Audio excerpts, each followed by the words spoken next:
If you guys have been here for a while, you know that we have done all kinds of racing. We do off-road racing. We've done drag racing. That's what made the channel what it is today.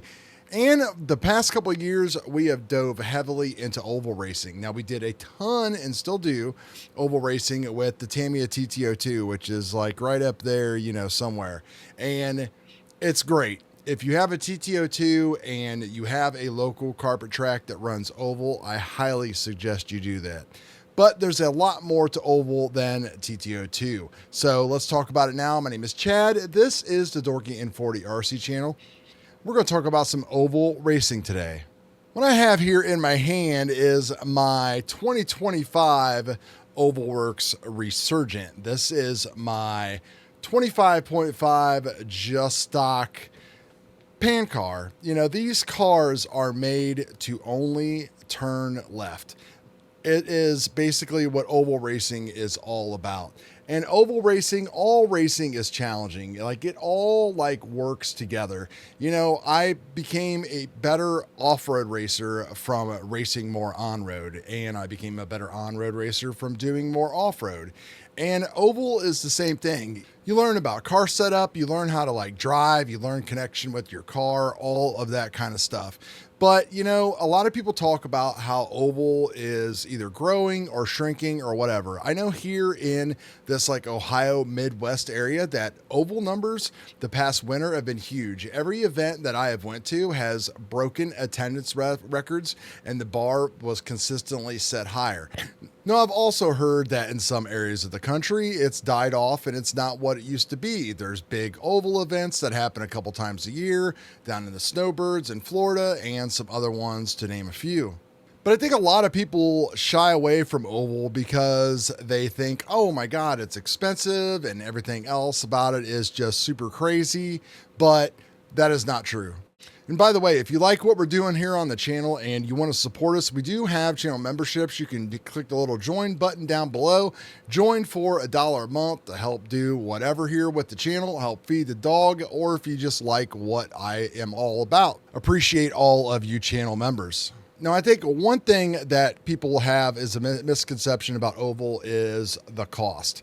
And if you look at the $600 price tag for your kit, of course, you're going to have to get your electronics and everything else like that. But oval stuff is about as bespoke you can get without being bespoke and one-off. This is literally like a one-time purchase. And the good thing about a company like OvalWorks, for example, is they just don't bring out an entirely new car every year. They bring out like an upgrade kit where if they decide that they want to make some changes, like going from my 2023 Octane to the 2025 Resurgence, they got a new pod design. They lowered the crossbar a little bit. That's really about it. You know, I took all of my Octane parts and moved them over to here. I did decide to go with a new chassis because that was just something that I wanted, but it's the exact same chassis that is on my 23 car.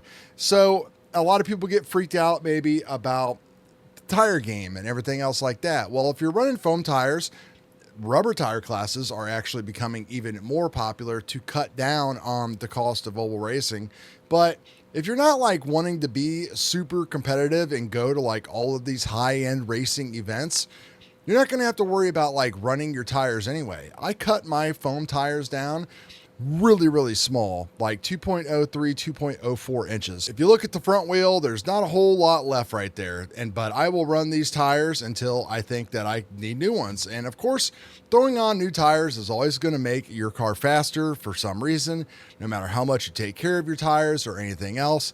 But don't worry about the tire thing. All you have to do is grab your set, get everything going, and you will be fine for plenty of time. You don't necessarily have to start them so small. You can start your tires a little bit bigger, grow into them, learn how to run it and everything else. Now, a lot of people get scared about doing oval racing because of like, they just don't know about like setting up the car and doing that. And I can tell you that it's really not as complicated as you think. Now, there's always going to be little things that you're going to learn about this and that. And of course, that's why I'm here, is to kind of like teach you guys all about it. But oval has been kind of a mystery. I remember when I got into it, I was very intimidated because, like, for example, there's not even like instruction manuals out there unless, of course, you pick up one of the OvalWorks kits. I'm sure some other manufacturers offer instruction manuals, but this has got basic setup information in it, tells you how to pretty much put together everything, and also tells you what screws go where, which might sound kind of silly if you're building a buggy and stuff like that, but every step of the instruction page tells you what to do. And most of the oval kits, since they are like American made and everything else, do use standard American hardware, which is kind of another off-putting thing for people because, you know, I get it. It just would be nice if everything was in metric, but it is what it is. The shocks that we use are pretty much about the same that you would build any other way besides like the side shocks here. They are like a little bit of a different design, but again, inside manuals and with help from people, you have no problem. The biggest thing on the front is the front end when it comes to oval. So there's a couple different like main front ends that you'll get. Like a lot of people run the Tsunami front end, which is made by Tsunami Racing Concepts, I believe it is. OvalWorks actually has their own front end that they designed, and if you're gonna like try a rubber tire class, they have a really good front end that I guess works fantastic with rubber tires. They talk exactly here how you want to initially set up your car for foam tire or rubber tire and everything else.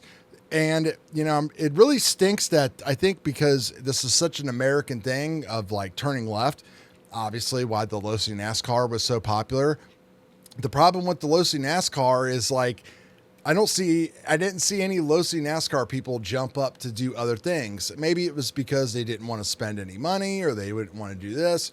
Maybe because they were intimidated by it because, you know, it is way faster and everything else, but it's so much fun and it's so easy to learn and everything else. So the biggest thing I could say is that if you have a track around you, carpet that does oval, see if you can find somebody and take one of their cars for a spin. It's very amazing taking a car, pulling the trigger, and realizing it doesn't start to turn unless you're actually going fast.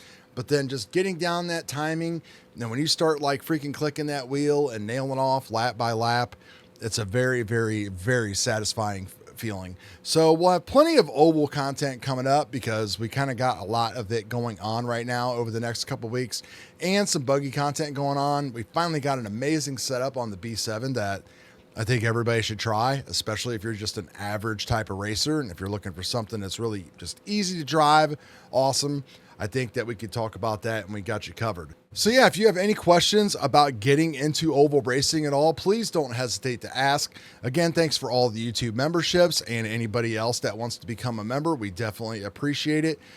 We'll always be here to answer any questions and help as much as we can. So appreciate all of you guys. We'll talk to you later. Peace.